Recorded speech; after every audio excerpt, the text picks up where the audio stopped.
Good morning, students.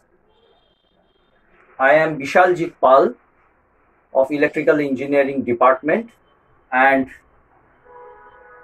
I will be teaching you electrical circuit analysis, and the course code is EE301. So in this course, weekly we will be having 3 lecture classes. Out of that, 2 lecture classes I will be taking, and the course has some course outcomes, and the course outcomes is divided into 4 outcomes: CO1, CO2, CO3 and CO4. Now CO1, the course outcome. Learning this course, you will be having some courses outcomes. So the CO1 is understand the basic concepts of electric, magnetic and filter circuits. Course outcome 2, synthesize different electrical circuits with network theorems.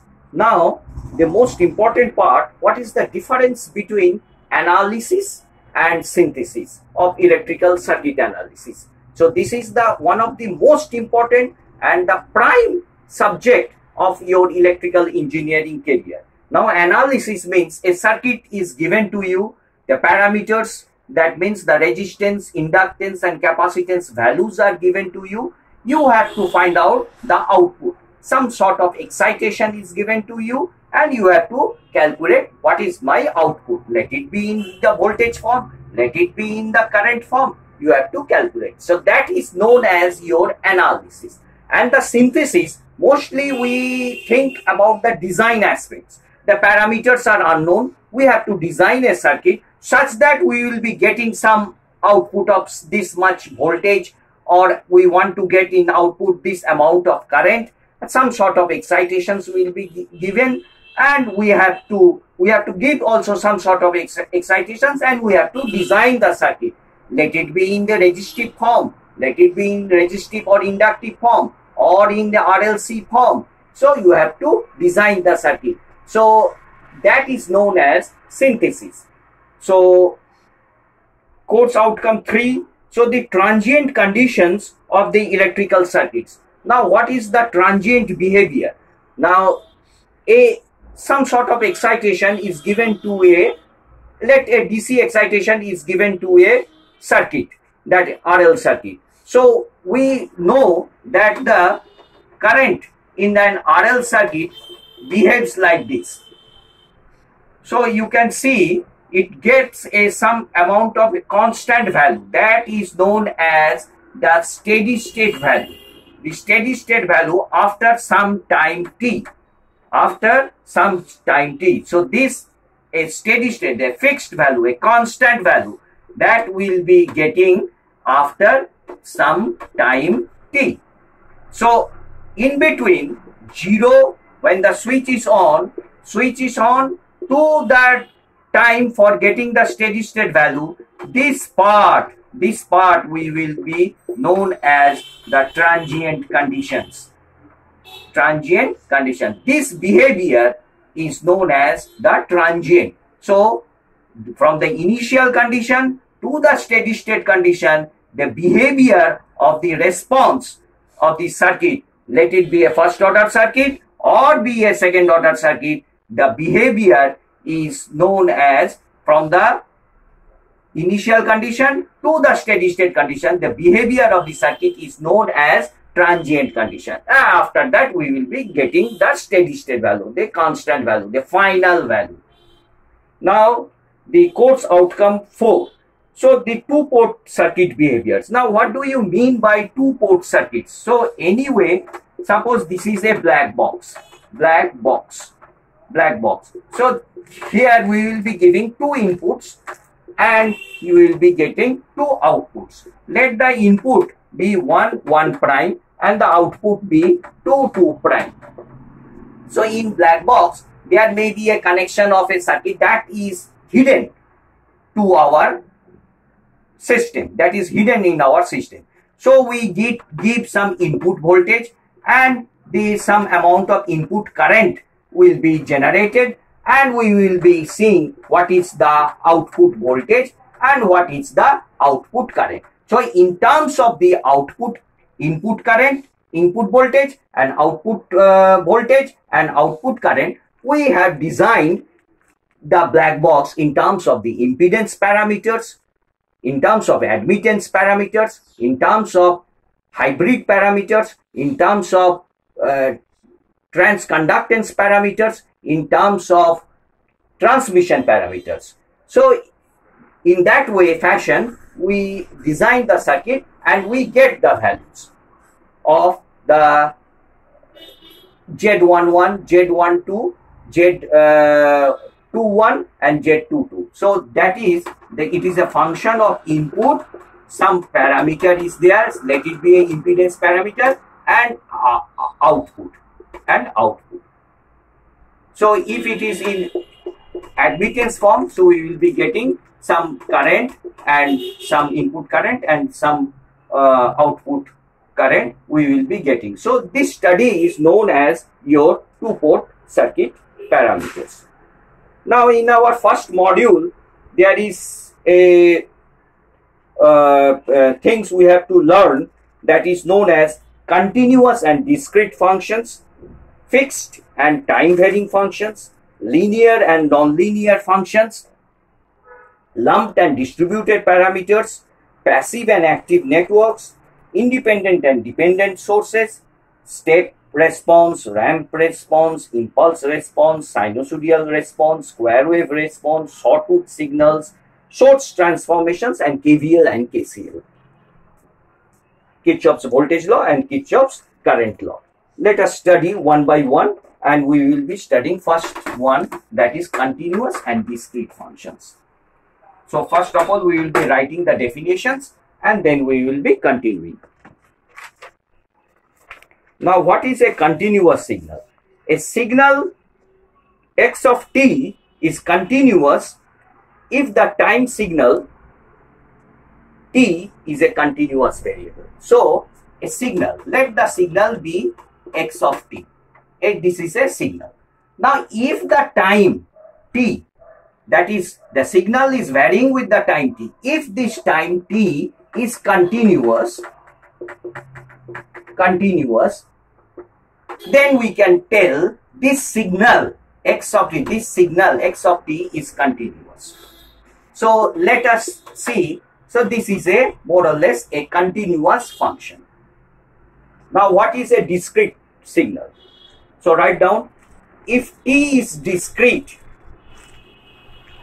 that is x of t is defined at discrete times, then x of t is a discrete time signal. Now x of t, if t is discrete, then we can tell that x of t is a discrete function. So that means, suppose we know that discrete values of time, let it be this one is 0, this one 1, this is 3, and we don't know what is happening in between. So at this point 1, let it be minus 1, let it be minus 2, let it be minus 3.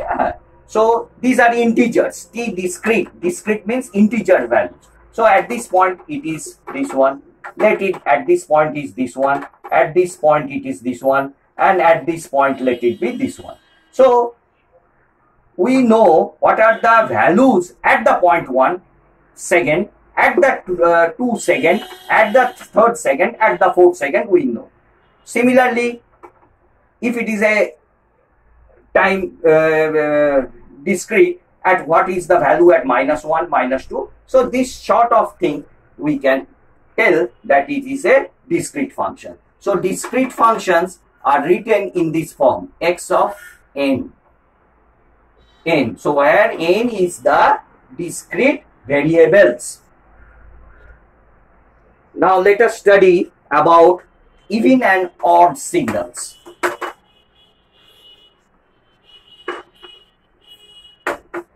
Even and odd signals. Now, even signal and odd signal. Even signal and odd signal. Now, even signal definition is if x of minus t is equal to x of minus t is equal to x of t, then it is told that the signal is even.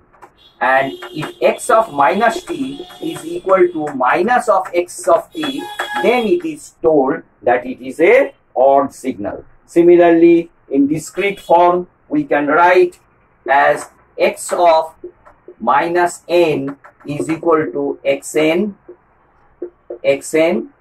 and x of minus n is equal to minus of xn in discrete form. So this is the definition of the even signal and the odd signal. Mathematically, it is expressed in this form.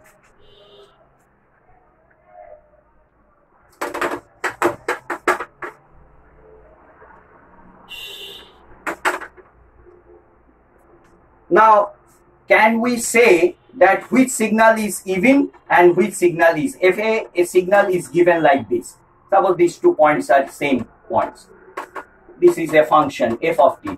Can we say that this signal, whether it is even function or odd function? So here we can specify if the function is symmetry around the y-axis. You see that it is symmetry around the y-axis. Then we can directly say that the function is even.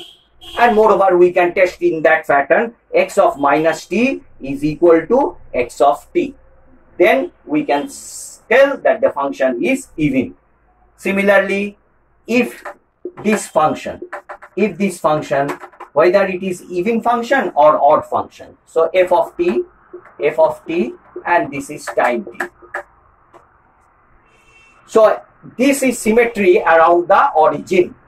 This is a symmetry around the origin. So this is a odd function. This is a odd signal. This is a even signal. Now, a signal can be decomposed into a even function and odd function. X of t even plus x of odd t. A signal x of t can be written in this form: x of et, where e stands for even signal and o stands for the odd signal. And finally, we can write even the even signal as like this.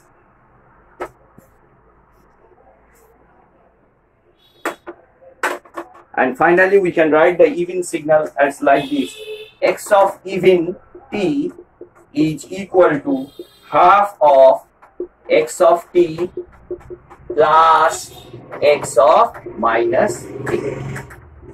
Similarly, x of odd of t can be written as half of x of t plus minus x of minus t.